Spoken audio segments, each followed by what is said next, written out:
Ini nyalakan udah. Share screen ku ada kan? Ada. Ya. Baik, saya mulai ya anak-anak. Assalamualaikum warahmatullahi wabarakatuh. Waalaikumsalam warahmatullahi wabarakatuh.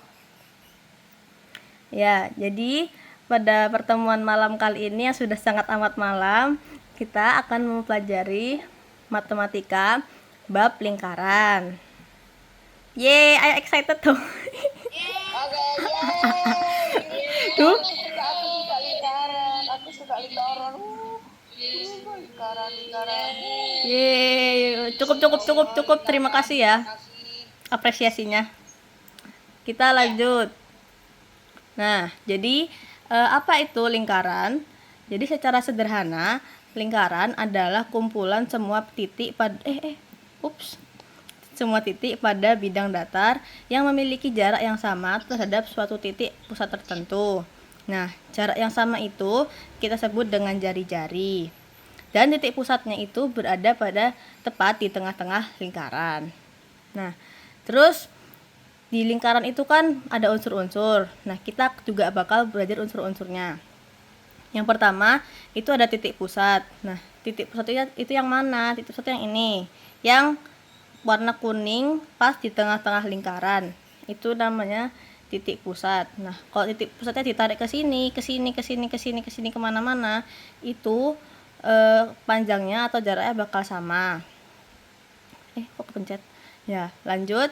Di situ ada jari-jari. Nah, jari-jari ini adalah ruas garis yang menghubungkan antara titik pusat ke sisi-sisi lingkaran.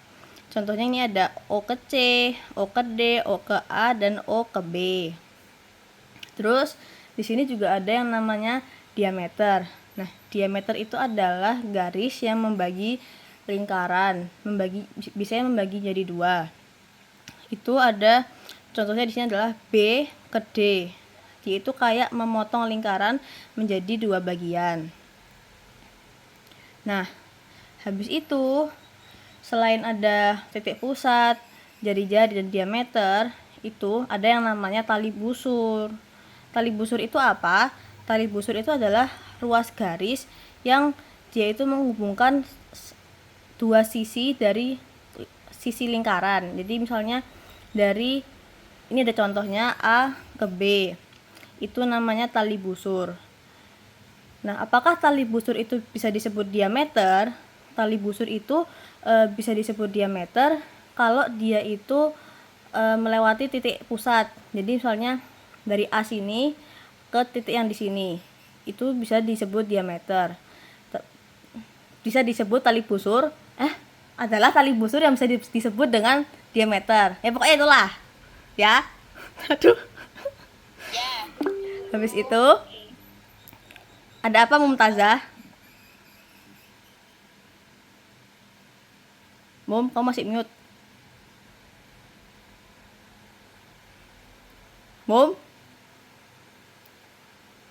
Mumtaz, kamu nge-mute. Kamu ngomong apa sih?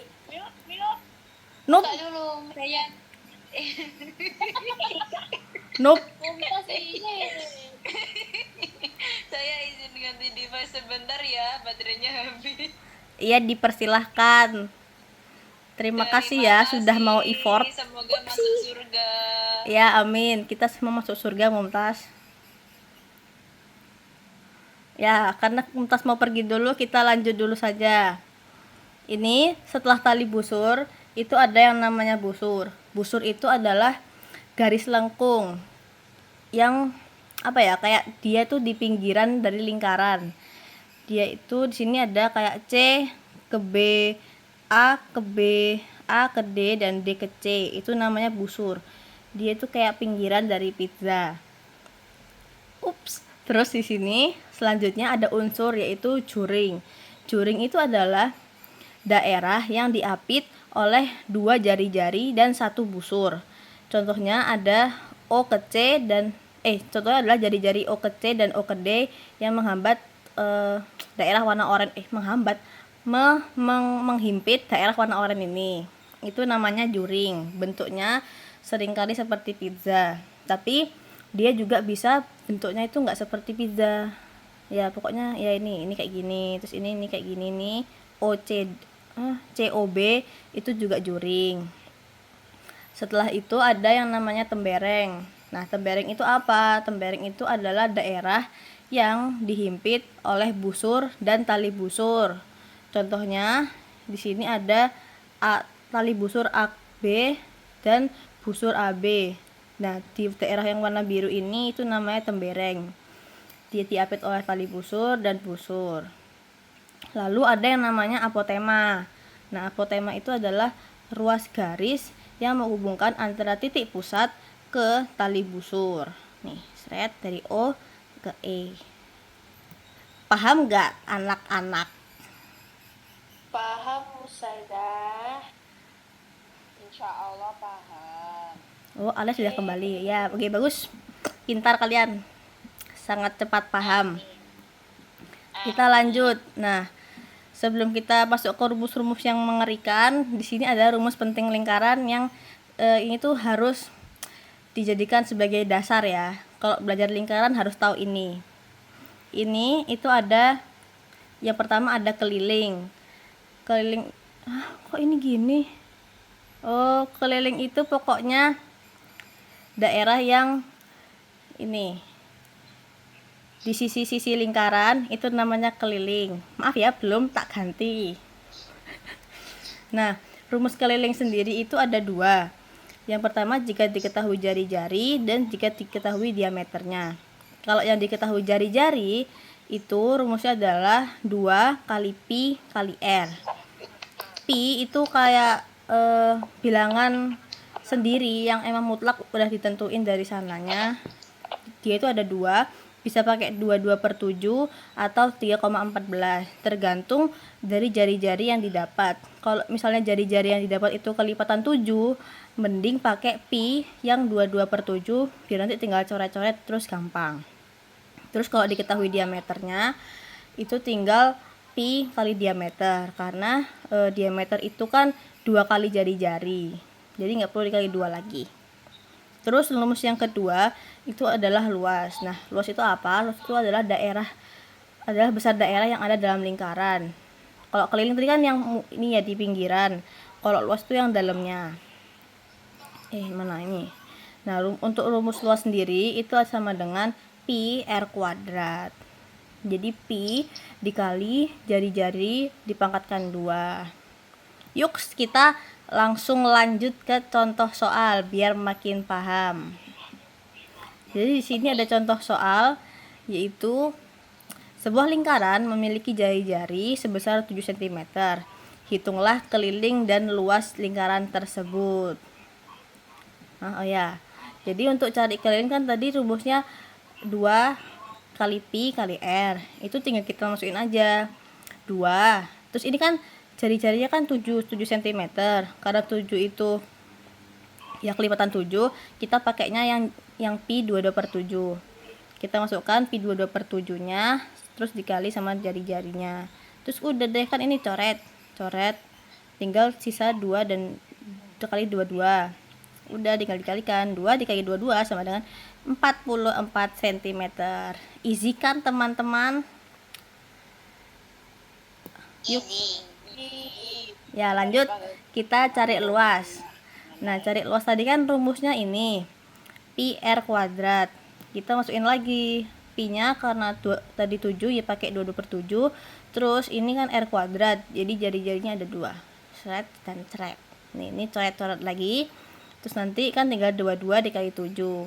Jadi hasilnya 154 cm kuadrat. Kalau luas itu ini ya, apa sih namanya? Satuannya itu cm kuadrat. Yes. Apakah ada pertanyaan?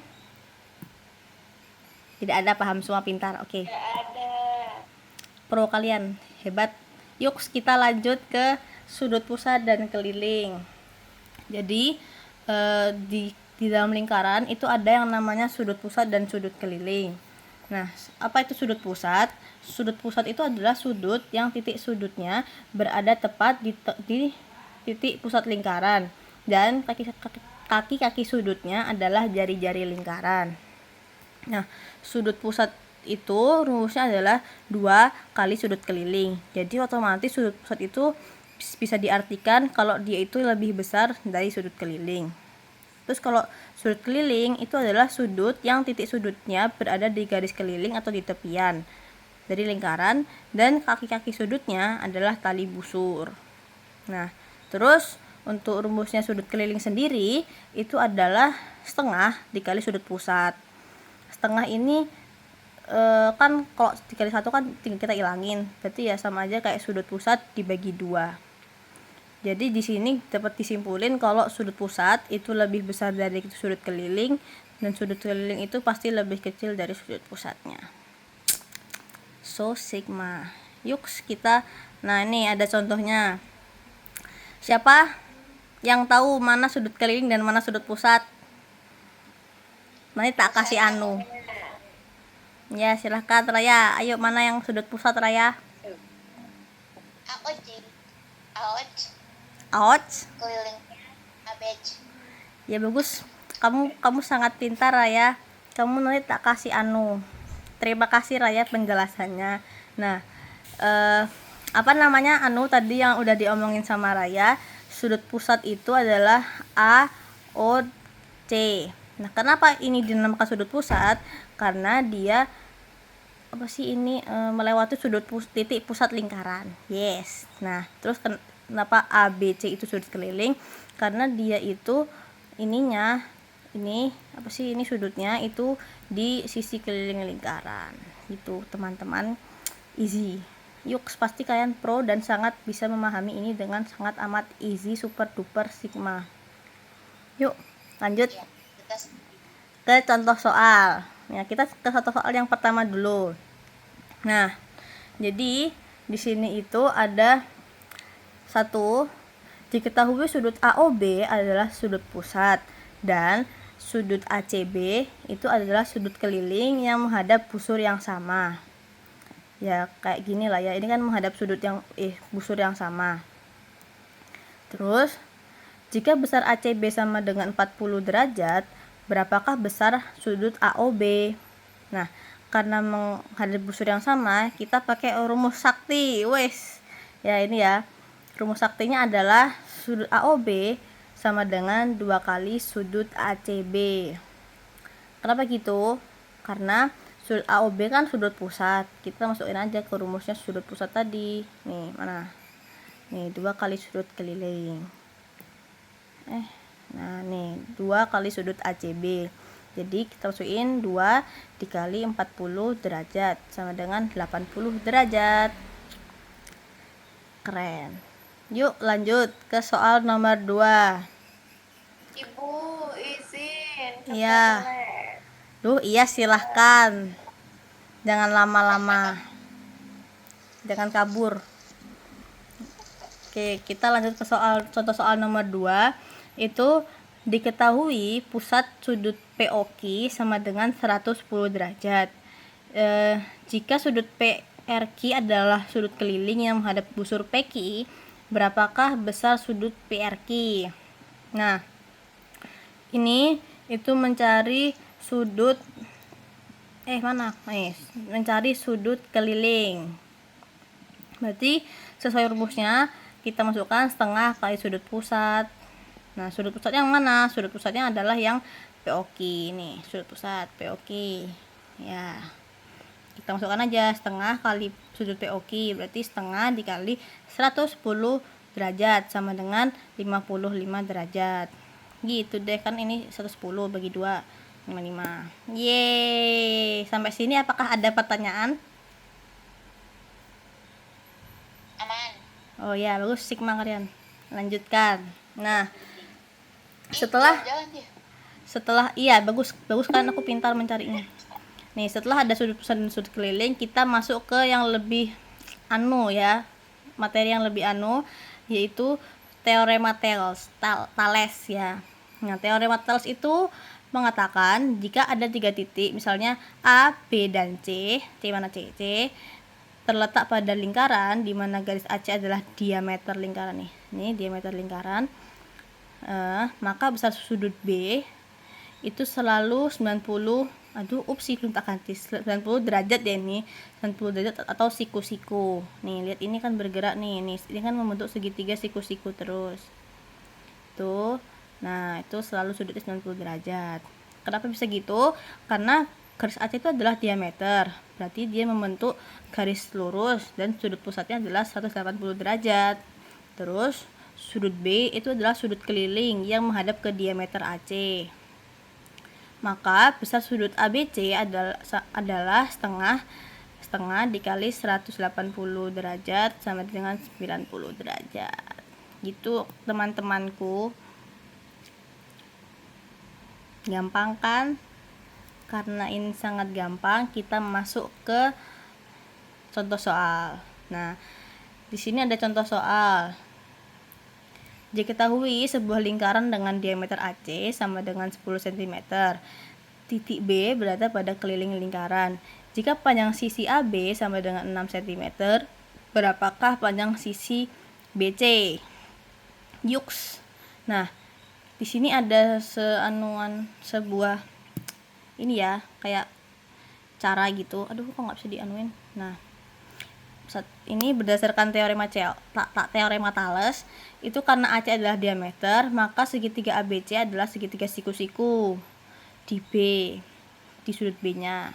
Ini sama dengan, berarti karena ikut teorema Thales, berarti sudut ABC itu sama dengan 90 derajat.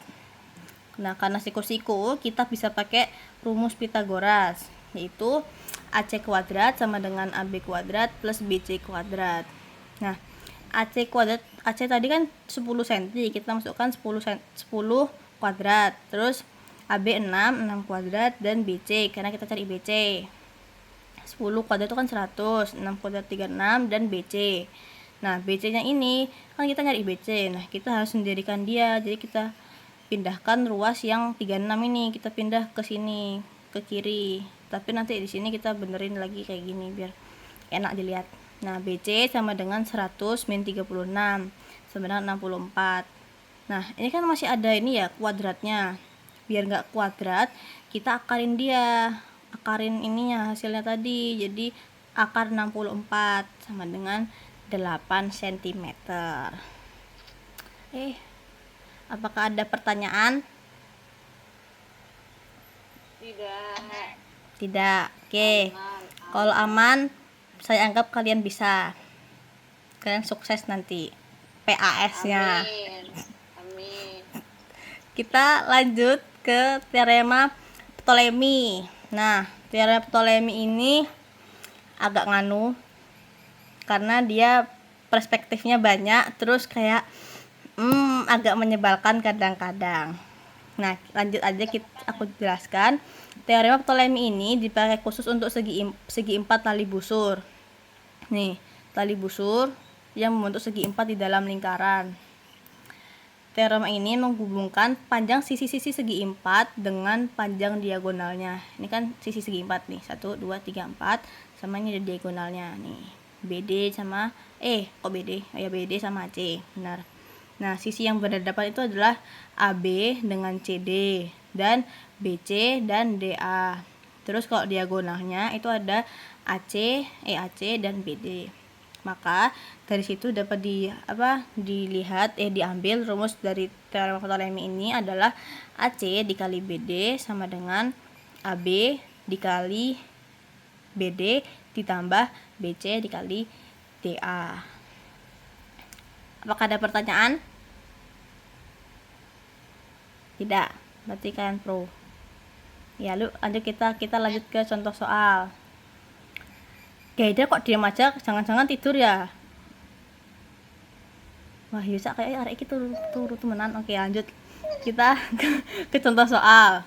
Nah, di sini ada contoh soal, yaitu diketahui segi 4 tali busur ABCD itu memiliki panjang sisi berturut-turut yaitu AB sama dengan 3 cm, terus BC sama dengan 4 cm, CD sama dengan 3 cm, terus DA itu 4, dan panjang diagonal BD itu 5. Nah, di sini kita disuruh nyari panjang diagonal AC nih, yang ini nih. Nah, Terus kita masukin aja langsung ke rumus yang tadi. AC kali BD sama dengan AB dikali CD plus BC kali DA. Nah, kan kita kan nyari AC, jadi kita nggak usah isi.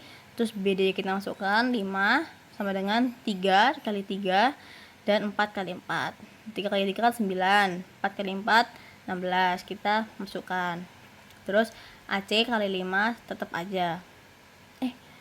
Iki kurang mari. Terus habis itu ini karena belum selesai ya, aku anuin di sini. Nah, tulis nih. Tulis. Nah, AC ini harus sendirian. Jadi 5 itu kita pindah ke sini jadi pembagi. Nah, 9 ditambah 16 itu berapa? 9 tambah 16 itu 25 ya? Iya kan? 24. Kok 24? 16 tambah 9. 25 ya, benar 25. Upsi. Ya, ini 25 bagi kok 25. Nah, sama dengan 5. Jadi sudut AC itu adalah 5. Yeay. Dah ketemu. Gampang kan cara mencarinya? Gampang. Amin. Semoga kalian bisa ya besok pas ujian. Nah, kita sudah mencapai akhir pembelajaran. Nah, siapa yang mau membacakan kesimpulan? Siapa yang mau menyimpulkan? Aku. Capek. Ya, ayo silahkan Mumtazah yang sudah berganti jilbab. Hah? Aku dari tadi pakai kerudung ini. Kok jadi beda warna Ganti gitu? rumah. Ganti rumah. Di rumah Tok Dalang. Ayo, opah. Jadi kesimpulannya yang ada di PPT ini yaitu dari materi ini intinya saling berhubungan. Materi lingkaran ini intinya itu saling berhubungan. Dari unsur-unsur dasarnya kita bisa tahu sifat sudutnya sampai akhirnya bisa menyelesaikan matriks geometri yang lebih kompleks pakai teorema Thales dan Ptolemy seperti itu. Yeay, sudah deh. Pembelajaran hari ini selesai. Alhamdulillah.